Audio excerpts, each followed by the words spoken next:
آتی جاتی ہیں، ان کے ساتھ لڑنا پڑتا ہے، لڑنا پڑتا ہے موت تک یہ جنگ ہے۔ موت اس حال میں آئے کہ فصل کھلی ہوئی ہو اور بوٹیاں جڑی گندی بوٹیاں مر چکی ہوں تو پھر یہ کامیاب ہے۔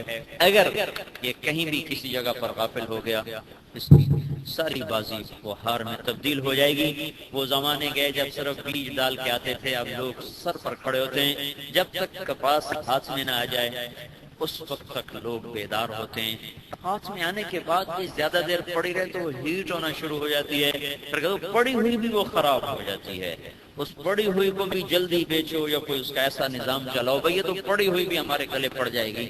اتنی احتیاط ہے فصل کے اندر، اور جڑی بوٹیوں میں کوئی احتیاط نہیں۔ وہ جنگل ہے، وہ سخت جان ہے، وہ اپنے دفاع اپنے اندر رکھتی ہے، وہ اوروں سے پودوں سے غذا چھین لیتی ہے۔ دونوں کو اگا دو نا تو یہ جو فصل ہے بیچاری کمزور جان ہے، یہ اپنا بھی سب کچھ جڑی بوٹیوں کو دے دیتی ہے اور خود ننگی ہو کے کھڑی ہو جاتی ہے، پتے بھی جھڑ جاتے ہیں، پھل بھی نہیں لگتا، اور اس کے ساتھ گندی بوٹیوں کے اوپر سب کچھ تیار ہو جاتا ہے۔ تو یہی کچھ انسان ہے، یہی کچھ انسان ہے، یہی کچھ انسان ہے۔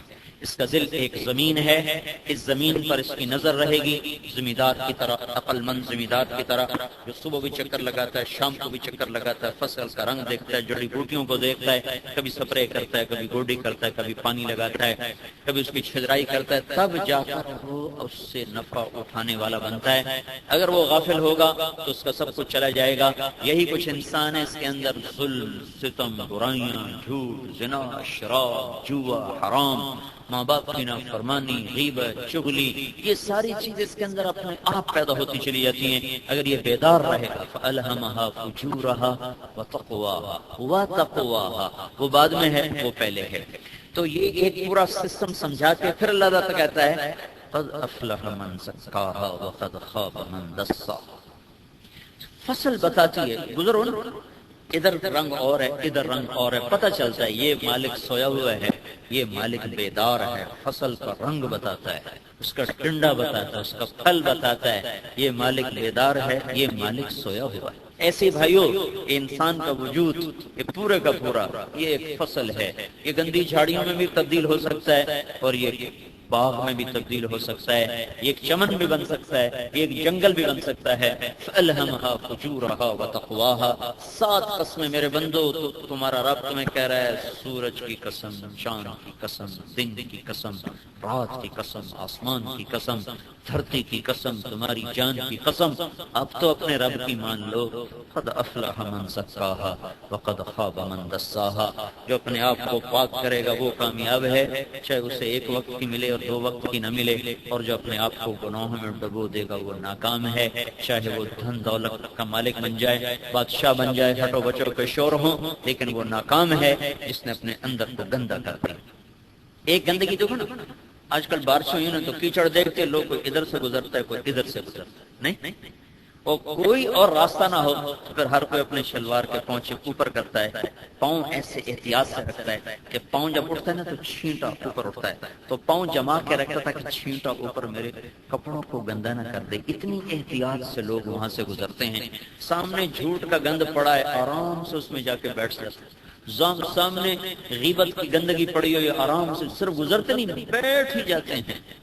سامنے شراب کی گندگی ہے، زنا کی گندگی ہے، جھوٹ کی گندگی ہے، رشوت کی گندگی ہے، ظلم کی گندگی ہے، غفلت کی گندگی ہے، ذرا بھی تو نہیں ادھر سے گزریں یا ادھر سے گزریں، یار دامن بچاؤ کہیں چھینٹا نہ پڑ جائے۔ یہ چھینٹا تو دل پہ جا کے پڑتا ہے، جو ظالم ایسا چھپا ہوا ہے کہ اس کی گندگی پر نظر نہیں جاتی، موت پر نظر کھلتی ہے۔ حضرت علی کا فرمان ہے الناس نیام اذا ما تنتبہ، لوگ سوئے ہوئے ہیں، موت آئے گی تو آنکھ کھلے گی۔ اس وقت اگر اپنے آپ کی گندگیوں کو دیکھا تو پھر پچھتانے کا وقت بھی گیا اور کرنے کا وقت بھی گیا، اب تو پھنس گئے، اب تو نکلنے کا راستہ کوئی نہیں۔ فَأَلْهَمَهَا فُجُورَهَا وَتَقْوَاهَا قَدْ أَفْلَحَ مَنْ زَكَّاهَا وَقَدْ خَابَ مَنْ دَسَّاهَا۔ دیکھو جہاں قسم اٹھائی جائے وہاں گواہ نہیں پیش کیے جاتے، جہاں گواہ ہوں وہاں قسم نہیں پیش کی جاتی۔ اللہ تعالیٰ نے دونوں باتوں کو پیش کیا، قسم بھی اٹھائی، گواہ بھی پیش کی۔ پہلے قسمیں اٹھائی ہیں والشمس وضحاها، پھر گواہ پیش کیے ہیں کہ اگر 7 قسموں پر بھی تمہیں اپنے رب کی بات کا اعتبار نہیں ہے تو یہ گواہ ہے کذبت ثمود بتقواها، ایک قوم تم سے پہلے آئی تھی، یہ گواہ ہیں، انہوں نے مجھے جھٹلایا تھا، انہوں نے میری نافرمانی کی تھی، ان کے نبی نے ان کو بہت سمجھایا، اونٹنی کا معجزہ طلب کیا، میں نے اونٹنی نکال کے دی، ان کا پتھر پھٹے اونٹنی نکلے، بچہ دے، میں نے پتھر پھاڑا اونٹنی نکالی، اس نے بچہ دیا، وہ پھر بھی بدماشی پہ آئے اور ان کے نبی نے کہا نہیں مانتے ہو تو اونٹنی کو کچھ نہ کہنا، انہوں کا بڑا آیا نبی ویکھی جیسی فعقروها، انہوں نے اس کو کاٹ دیا، اونٹنی کو مار دیا، پھر اللہ نے کیا کیا فدمدم علیہم ربهم بذنبهم فسواها ولا يخاف عقباها، کہ تیرے رب نے ان پر عذاب کے کوڑے برسا دیے، ان کو جھنجھوڑ کے رکھ دیا اور انہیں اٹھا کے پھینک دیا، اکھاڑ کے پھینک دیا، اور اللہ بے پرواہ ہے، اسے کسی کی کوئی پرواہ نہیں، ولا یخاف عقباها۔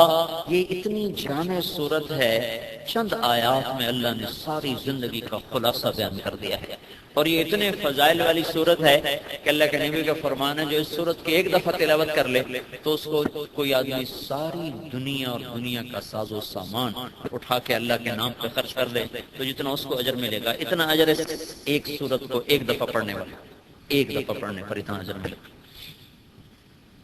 تو بھائیو، یہ پیغام ربانی ہے کہ کامیاب کون ہے، ناکام کون ہے۔ جو پاک ہوا وہ کامیاب ہے، جو گندا ہو گیا وہ ناکام ہے۔ اس پاکی سے مراد ہے ایمان والی پاکیزگی، اور ناپاکی سے مراد ہے گناہوں والی ناپاکی۔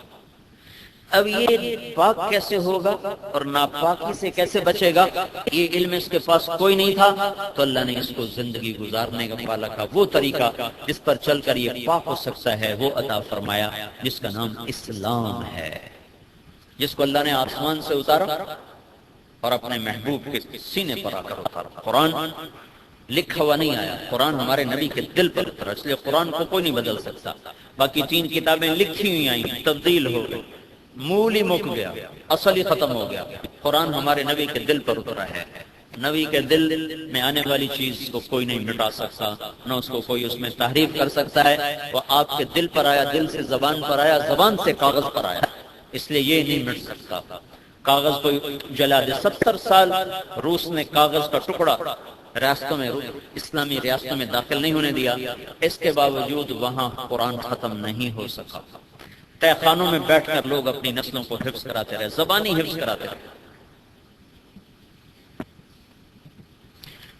اللہ نے ہمیں زندگی گزارنے کا طریقہ دیا ہے جس پہ چل کے میں پاک ہو جاؤں گا، ناپاکی سے بچ جاؤں گا، اس کا نام ہے اسلام، اور اللہ نے اس کو مکمل کر کے دے دیا۔ الیوم اکملت لکم دینکم واتممت علیکم نعمتی ورضیت لکم الاسلام دینا، میں نے تمہارے لیے دین مکمل کر دیا اور میں نے اپنی نعمت کو پورا کر دیا، میں نے اس کا نام اسلام رکھا ہے۔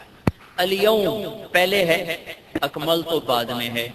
الیوم کا پہلے ہونا اس بات کی طرف اشارہ ہے کہ یہ کام آج پہلی دفعہ ہو رہا ہے، آج سے پہلے کبھی نہیں ہوا۔ الیوم یہ کام آج ہو رہا ہے، آج سے پہلے آج تک نہیں ہوا۔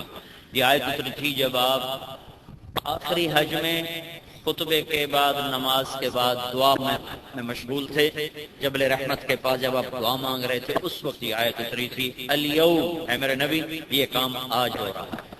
لکم، لکم کا لفظ یہ بتا رہا ہے کہ صرف تمہارے